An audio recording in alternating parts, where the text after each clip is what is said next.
The video you're about to watch was recorded at the Texas Peace Officer Memorial a couple days after the Dallas police attack by the racist Black Lives Matter activist Micah Johnson. What you won't see, and what we didn't know at the time, was that during this recording my wife was frantically trying to text both of us to let us know that my mother had just been surrounded in her car and attacked by a large group of black people while trying to leave her home. You're about to watch what I think is a truly excellent and accurate breakdown of the entire cycle of issues that have led up to where we find ourselves today with the police and BLM. I've waited to publish this video because I needed time to process the intensity of what I was feeling immediately following our recording when I called my wife back and found out what was happening. I want you guys to sort of be in the same headspace that I was at when I found out. So I'm going to return at the end of the video to tell you about it. So, while we were in Austin, we were actually like on our way out of town. We almost made it out of this this awesome place. Yeah, the state capitol building is, looming in the near distance. We were on our way back to the car to head back to Dallas, and we see the Texas Peace Officers Memorial, and then we just kind of came over here and have been just sitting for a while. Yeah, just kind of discussing, trying to connect some dots to like put together a chain of like causality. Mm-hmm. Like, how did we get to what happened in Dallas, where we're having processions of hearse, driving dead police officers through town with giant parades of people mourning their loss, and the city's like up in blowing up with that's a bad word, not blowing up, but like the thin blue line stickers are on everybody's cars now. I was in a restaurant yesterday, and there was a guy with like a Back the Blue t-shirt on now. Yeah, and everybody's taking a side. Yeah, everybody's taking a side. Yeah. Exactly. Yeah, exactly. And it's like, how did both sides get to where they are today? Mm-hmm. And so I kind of like tried to go all the way back to the beginning. And, the first time I thought it through, the beginning was like, well, these cops are murdering people. Mm-hmm. So of course people are pissed off. And then I was like, well, why are cops murdering people? And so I kind of went back and I just kind of took it all the way to the very beginning of what I thought like everything comes from. And people have this thing in society nowadays. You grow up with it. You accept it by default. You have opinions on how the world around you should be. And rather than make that case to your family and friends, rather than live the way you want the world to be and lead by example, we just have this idea that we have to vote to force everyone around us to do it how we want it done. Mm-hmm. And that was the beginning of the story. Like, that's where the causality started for me. So rather than sort of take self-responsibility, sort of lead by example in your life, we vote. We vote to point the guns of government in the direction that we want them pointed. So if we want certain laws or certain rules to be in effect, we vote. And when we vote, the government feels authorized and entitled and empowered to make things happen a certain way. But, if we were just voting on theft, murder, rape, the big obvious stuff, there would be no problem. The problem is we're voting to get these politicians to create these laws for shit like broken taillights. Right. For you didn't turn your blinker on before you turned that corner. Yeah. You have the wrong type of vegetation in your pocket. There was a city, I shit you not, I saw it go by on my feed before we left. They just outlawed saggy goddamn pants. Yeah. In their little town. Yeah. And then people don't understand. Like, when you vote, it's not without consequence for people. Like, there are guns behind every single law. Like, there is no law without a gun behind it, because if you don't put a gun behind a law, the law doesn't do anything. Yeah. It's ineffectual. It has no weight. Yes. Yeah, and they give the police one, like a toolbox, and inside a toolbox is simply a gun, and that's it.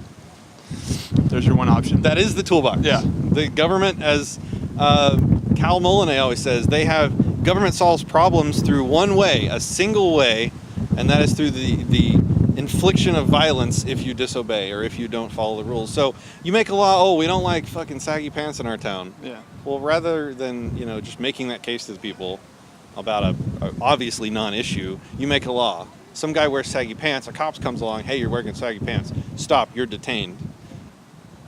And if you resist, what is he going to do? Say, oh, it's just saggy pants, going about your day. The cops literally are not allowed to do that. Right. They literally have to escalate every encounter until they either achieve submission or you're dead. Right. Yeah, and people don't make that connection. Every law is an opinion with a gun, and that's where this entire thing starts. So, people vote their opinion. Their opinions become canonized into law. The police are then asked to enforce these opinions at the point of their guns. Even these petty ones, even these vegetation in your pants, saggy pants, Yeah. you didn't use a blinker. Right. Like, if I was a cop, first of all, I wouldn't be a cop because I have a problem with volunteering to enforce these laws, because there is no cop alive today that volunteered and accepted that job that isn't aware that they would have to bring force to bear for these victimless crimes, which is immoral. So I would never do that. I would never put myself in a position where I am somehow required to use force against people for blinkers and saggy pants. For whatever, because when you sign up, you're signing up for whatever the legislature passes from that point until you're no longer a police officer, whatever that could be, as moral or immoral as that ends up being. I would never do that. Ever, ever, ever. So that's on the cops. So it's on the voters and it's on the cops because they volunteer. And what happens then? So now we're injecting ourselves violently into people's lives over petty, victimless bullshit that should never be crimes. And people just innately, without even having to think about it, people resent and fear and pucker up when they see a police officer. Why? Because they're not friends. They're not protectors.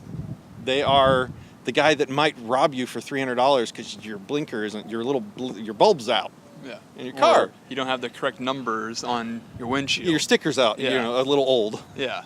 You didn't pay your tax, Yeah. whatever. There's an incorrect number on your windshield. So every time, you're driving along, you're walking along, you see a cop, you're like, blinker, seatbelt, sticker, did I have my registration right, Speed. make sure I left my bag of vegetation at home, whatever, yeah.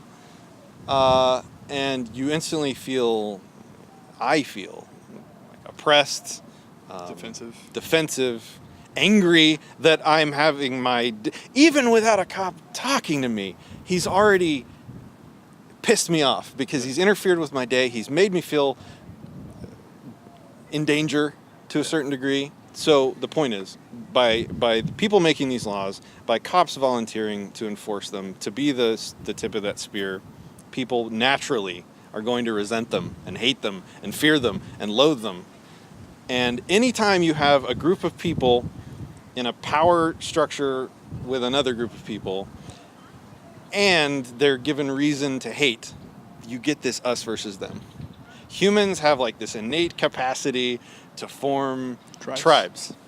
And when you form a tribe, you have your tribe and you have their tribe. Yeah, they're always diametrically opposed. And their tribe never sees it the way you think it needs to be seen. And that's both sides. That's the people and the cops. The cops start to look down on the citizens because they're these unruly, misbehaving, sometimes violent jackasses, and the people are just constantly needled and harassed and bothered and stolen from, and $150 fine there, $300 fine there. I'm going to drive through your neighborhood and, make you worried. It's like, so us versus them. What does that do? That, like, in all of human nature, when you get the us versus them tribal dynamic, you have a situation of, like, a reduction in empathy. So people stop seeing themselves in the police, and the police stop seeing themselves in the people. Mm-hmm. And so when you have a reduction in that empathy, that's when bad, dangerous things can start happening, because you're not putting yourself in those other people's shoes, right? Empathy is the antidote to war. It's like not the antidote. It's empathy is the Immunity. What do you call it? The Cure. vaccination. Empathy is like a vaccination to war. Like, if you have the ability to see the other side, to not be so tribal, you're never going to go and rob somebody's family of their father. Right. No matter what side you're on. You get groupthink plays into it also. Yeah. And so you get us versus them, you get this reduction in empathy, and anytime you don't empathize with your opponent, you're going to just naturally, as a human, be more severe with them. You're going to escalate faster, because why not? And I also think, like, our legal system has just sort of changed over time with the cops' training, where now it's more about what they can do in a situation. Oh, he went for his gun, you can shoot him. Not, he may be going for a gun, so be ready or be careful, or, pull your taser. Yeah. It's not about what are your other options, it doesn't seem like, in that situation. Is what can you do in this situation without getting in trouble? Mm. And so I feel like they immediately go to the severe options, and I really feel that's a lack of empathy that drives that. So what we just described is like a cycle, right? Yeah. So you have, victimless crime laws, you have people that enforce them, you have people that are harassed and stolen from, and let's be honest, like a red light ticket when no one was around is theft. Like, that's not even an argument there. So people dislike cops, so us versus them, so less empathy, so more severity. So now, rinse and repeat until one day a cop takes it too far. Accident or on purpose, doesn't really matter. They take it too far. And now you have all of people's hatred, fear, loathing, animosity is immediately justified. And I think there's a level, it just takes it to the next level. And so now that there is a justifiable event, now you can say, see, they're not one of us. Look at what they did. So their fears are immediately justified. And the first response is to call for justice. Oh, wait. Who do you run to for justice in this country?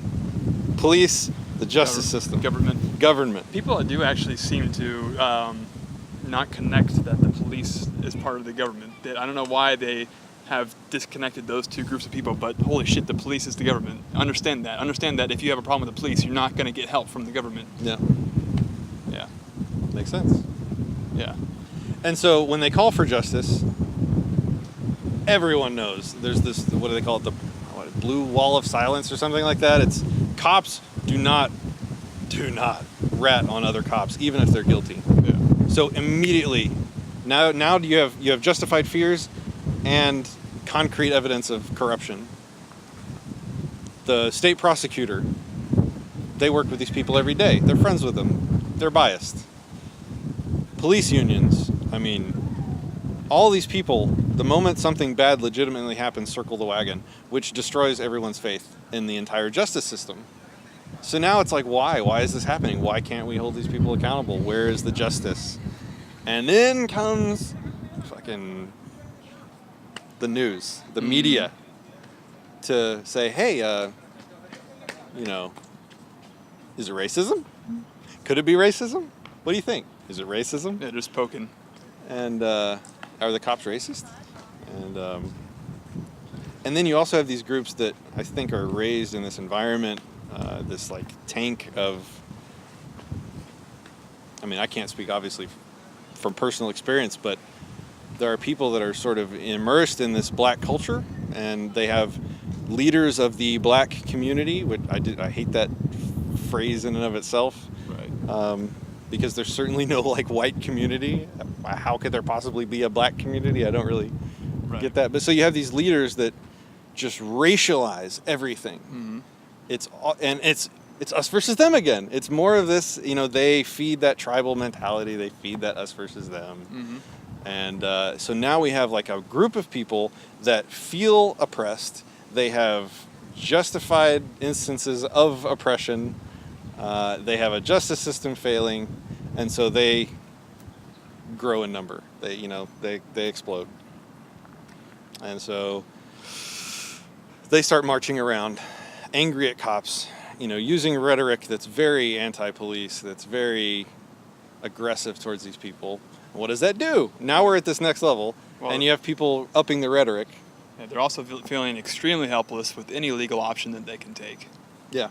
Yeah, there's no help for them. What do you do? There's no help for them. Yeah, and could it be racism? and so like here comes the media again. Yeah. Is racism again? What do you think about that? Just wondering. They're throwing cameras on all the big protests, and anytime there's conflict, it's national news. Everyone feels it more. Yeah, race baiting gets a lot of news coverage. So then what happens? The cops see that. They feel the hatred. They feel the pushback from the public. They feel the animosity, and that deepens the us versus them. It decreases the empathy, and then give it over like the past 15 years, the police get more militarized. Yeah. So now they're more of a cohesive fighting unit instead of like community guardians. Right. Again, just this cycle of us versus them. We got these guys walking around in body armor during our protests. Does that make them? It's like. Does that help the situation? It's like a video game, and they're both leveling up on each side. Yes. Yeah. Yeah. So it was sparked by the victimless crimes, and it's sparked by voting these bad laws into place and asking these people to do it, and these people agreeing to do it. That kicked it off. But now it's like this self-feeding fire. It's like a hurricane out in the ocean. Yeah. It's growing bigger and bigger and bigger. Then you have the next escalation, which is it just spins up bigger and bigger and bigger until now either one of two things can happen, because it's a cycle. I mean, either side can continue to escalate. You either have police murdering innocent people again, which is a lot harder for cops to get away with nowadays because everybody has a camera. Right. And YouTube and Facebook.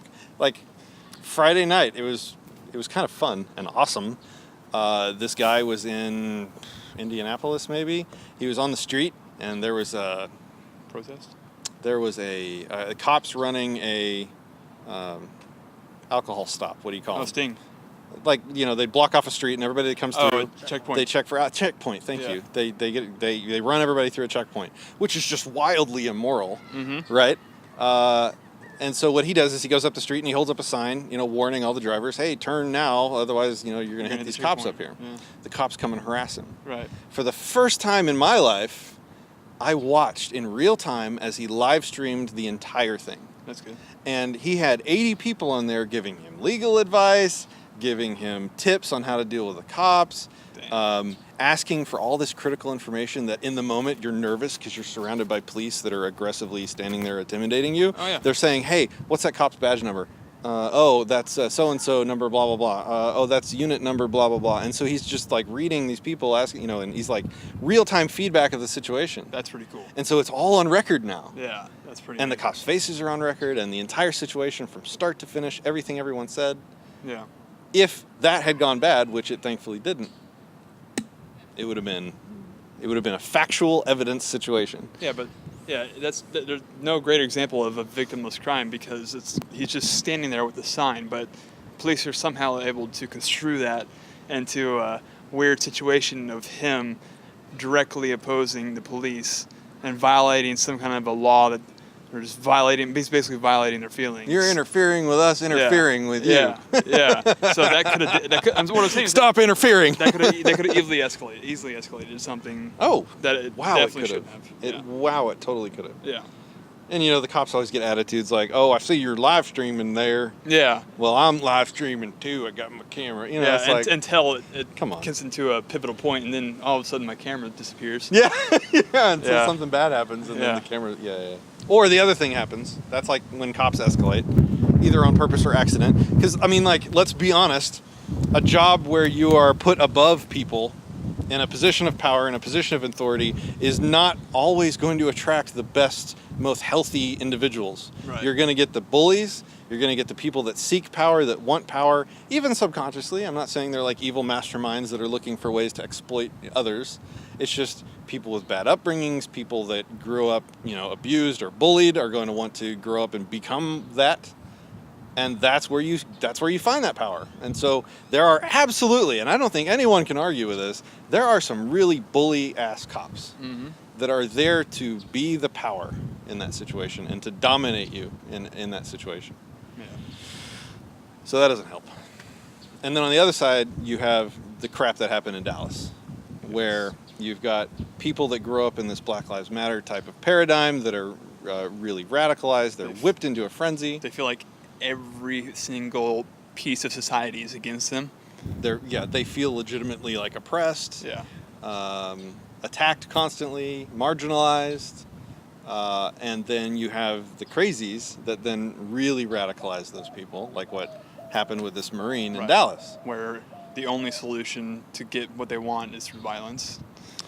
So the first thing that they do is lump all the cops in together and say police are racist, even though you're talking about tens of thousands of people, tens of thousands of individuals. Generalization happening there. And it's not like these recent shootings happened in Dallas. I mean, he went. I think he said he was hunting white police in Dallas, but the shootings were in other states, like hundreds of miles away.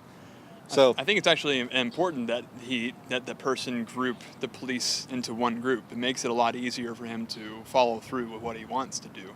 To dehumanize the people he's murdering. Yeah. He's got to call all police racists in order to have the power, the hunger to go through with what he wants to do, probably. Yeah. So either thing happens, it goes to the next level, and that's where we're at now. We're at the next level. What happens next is the cycle does not end. It's going to continue to escalate. Where does it escalate? Well, next time there's a Black Lives Matter protest, like I already saw a news bulletin go out that said that police departments around the country are preparing for mass riots at all these protests that are happening.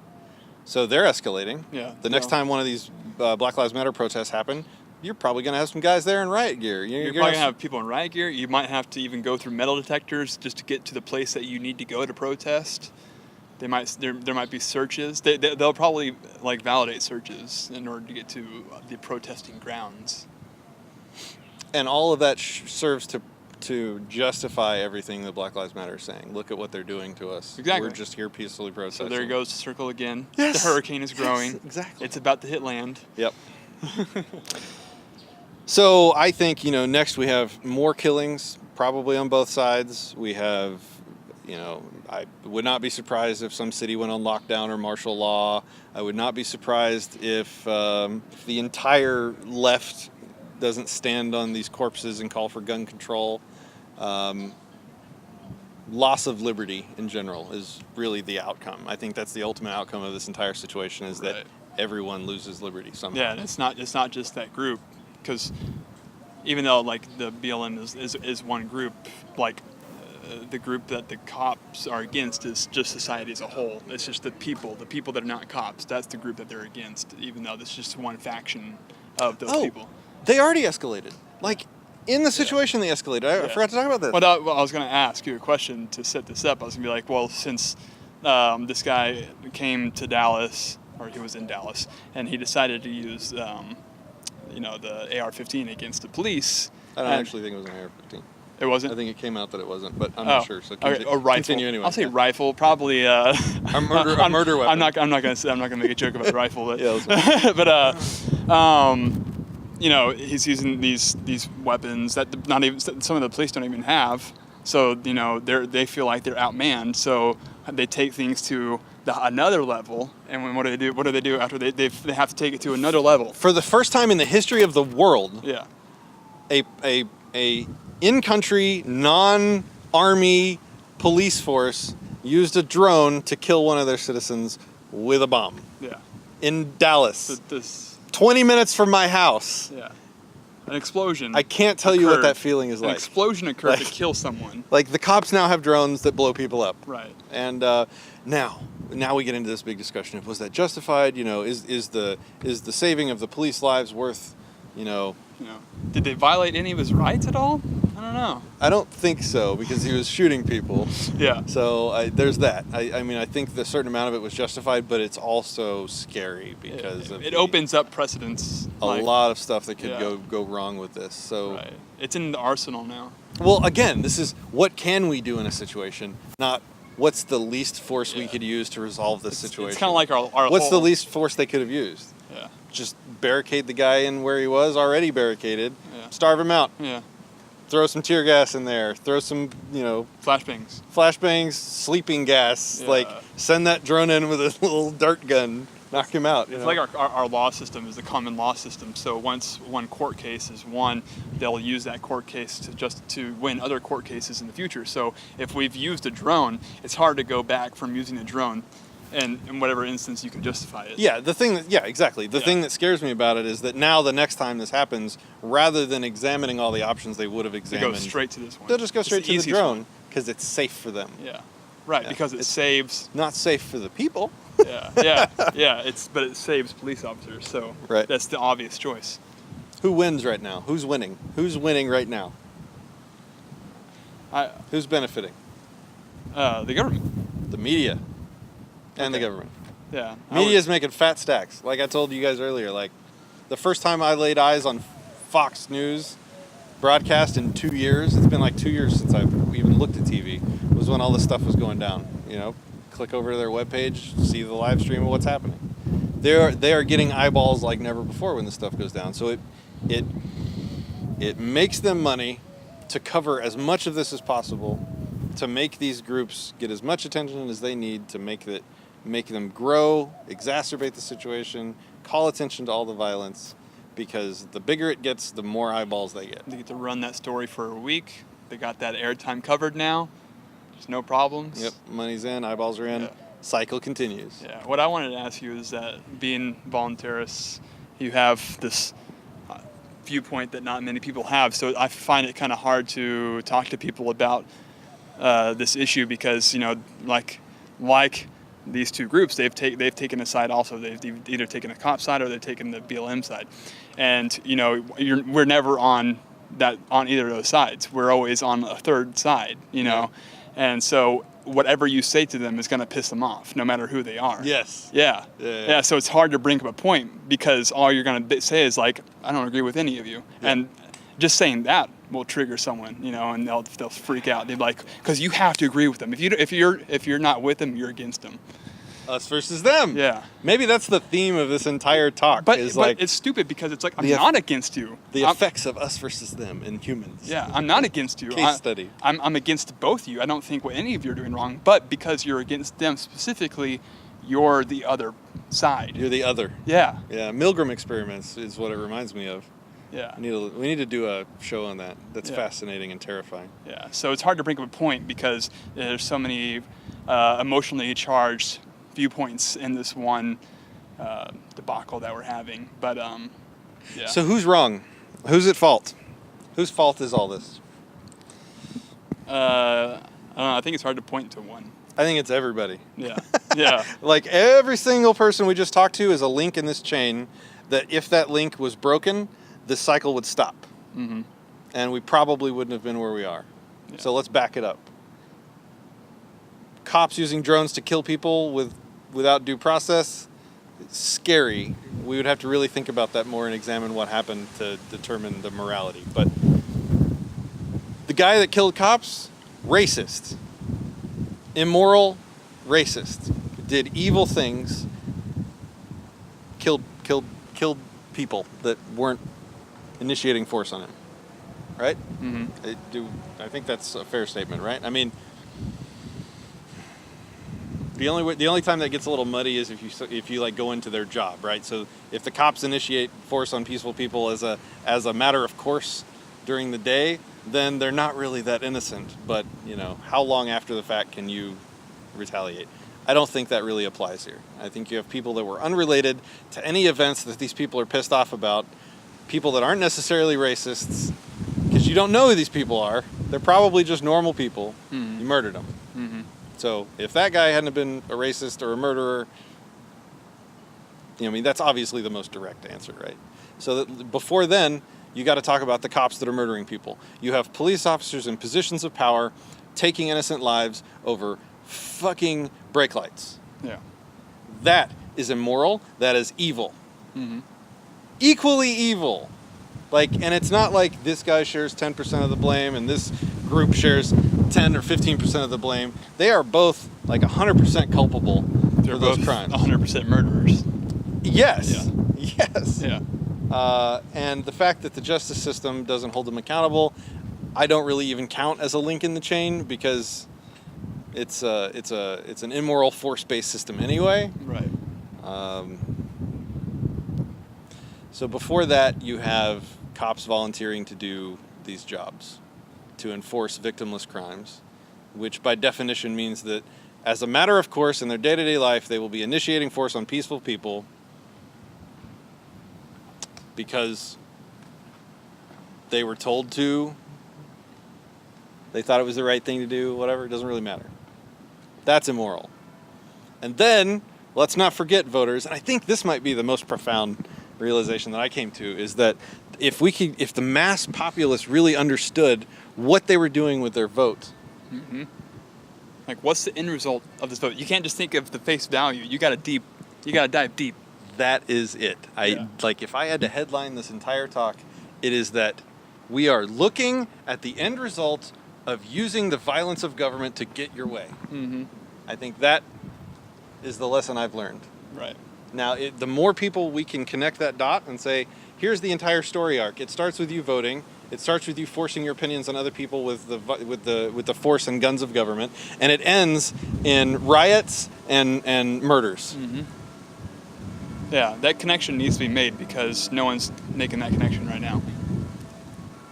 Well, they just think good thing we're here. They just think that there's just angry people doing bad things, and they don't really know the reasoning behind it. They know these false flags that are being thrown around, but they don't really know the true reasoning. You only get every little tiny link in the chain, and depending where you are on the political spectrum, you see this chain, you see, you got a friend that's a cop and he's a really nice guy, so, it's not the cops. It can't be the cops. It's got to be these racist assholes. And you know a BLM supporter, and they're a nice person. Yeah. It's the same thing. It's funny because which tribe do you join? Yeah, it's okay, you got the cops over here, you got the BLM people over here, but with a lot of things, it's actually more of a horseshoe, and they're actually kind of have a lot of similarities, but they're on different sides of this actually U-shaped thing, Yeah. Yeah. So, moral of the story: stop voting for this crap. Cops, stop enforcing this crap. Media. There's no fixing the media.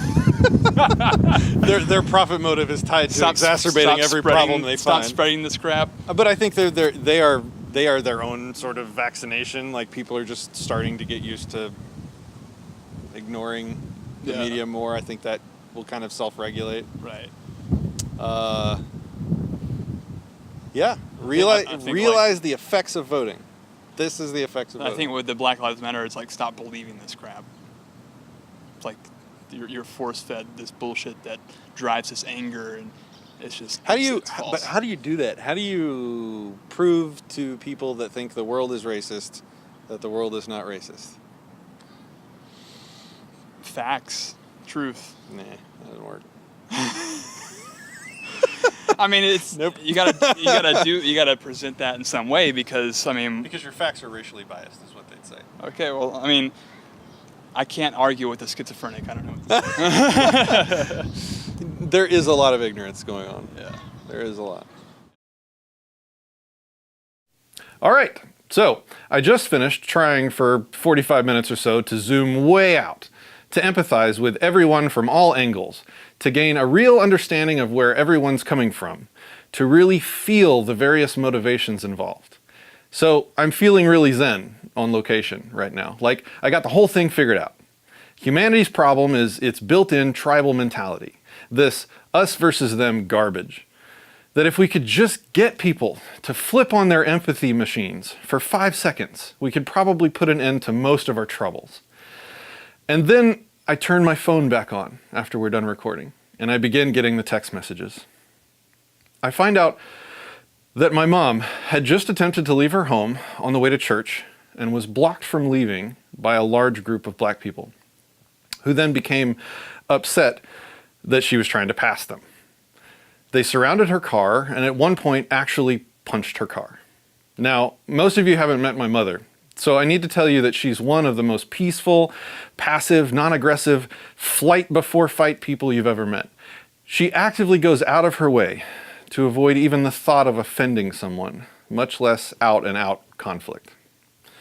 So for her to be caught trapped in her car, surrounded and unable to leave, was very well probably one of the most traumatic things that's ever happened to her in her life. And for me, to get these messages when I'm 4 hours away in another city, unable to help, right at the time of a crescendo in the tension between black people and police in my hometown, after having just spent a lot of mental and emotional energy trying to gain and have an understanding for all of these factions, was very disorienting for me in that moment. I'm sure that some of you out there have experienced a situation in which your mother or immediate family was in danger of being attacked. It is the very definition of an attack on your tribe. The experience bypasses all critical thinking and blows away all barriers holding our more base instincts at bay. I was so angry at them. I was angry at myself for having just spent 45 minutes trying to honestly identify and empathize with them. I had just finished trying to convince the police and BLM and the world to stop lumping everyone in together, to stop this tribal mentality, this us versus them, to start seeing other people as humans equal to themselves.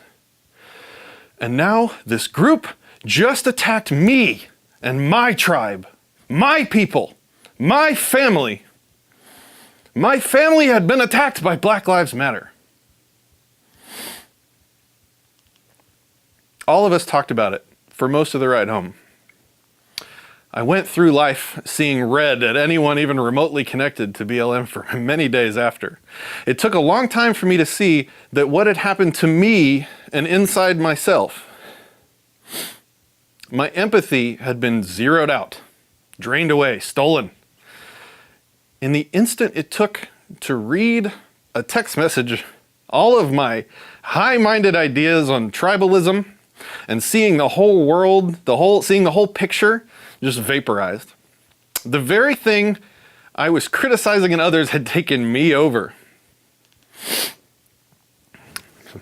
I was still unhappy with police in general, but Black Lives Matter? Fuck them. The same demon I was calling for people to excise from themselves had possessed me in that instant that my mother was attacked. BLM's families are being attacked. Fuck the police. The cops' families are being attacked. Fuck Black Lives Matters. I understand. It was weeks later that I finally made this connection. I now knew what everyone feels like for real. And I, at that same moment, saw the problem at its roots. We at some base level group together and collectivize not only our enemies, but also our friends. We spread the sins and the blame and the condemnation and the hatred of one of our enemies to all that we place on their side. But in an equally tragic way, we also spread the good intentions and the innocence and the benevolence that we see in ourselves to all that we place on our side, to our tribe. Our family, friends, fellow police officers, and our race can do no wrong, and our enemies are all the same. The lesson I learned, and am still learning from voluntarism and from anarchy, is that we must all relearn how to interact with each other from our very cores. We are all free-willed, separate, fallible, and flawed individuals. These arbitrary groups are all created and only exist in our heads. You are free of the sins of your father, your family, your fellow cops, and your race. Stop acting like you have to defend others because they have some trait in common with you. And if they're attacked, that's not you getting attacked either. And stop assigning blame to everyone wearing blue costumes or wearing brown skin when one person, a separate individual, does evil. Be an individual.